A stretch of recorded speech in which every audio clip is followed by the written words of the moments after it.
That was a very depressing experience.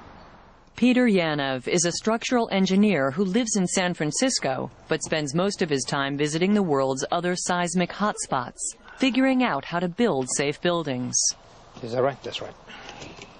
He and his son Andrew have come up with a simple demonstration that shows how it can be done. That's right. In Turkey, the buildings collapsed first at the bottom, then the rest of the structure was weak, and it completely collapsed, killing many, many thousands of people. The primary reason for that was weak ground floor. We call it a soft story.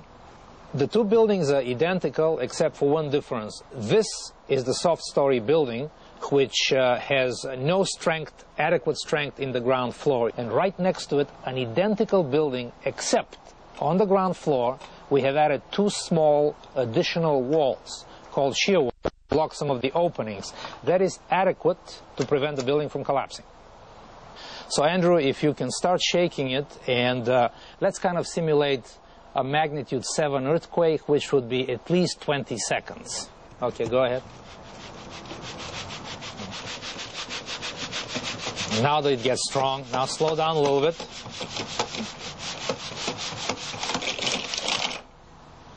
And we have a collapse, exactly in the right place. The weak building has fallen completely. The upper portion is almost completely preserved. So in this building here, the shear wall kept the building rigid and therefore perfectly intact, while the ground floor of the next building melted away as soon as the earthquake struck. And Peter brings what he has learned right into the structure of his own home. What I had to protect against was collapse of this area.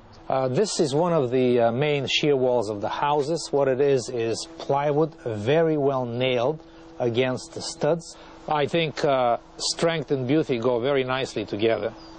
All you need is some exercise for people and a little bit of plywood for houses. This wall makes the house essentially indestructible in any earthquake. A little change that can make a tremendous difference. All of the difference is in the two walls. A minor detail that provides adequate strength would have saved thousands of lives.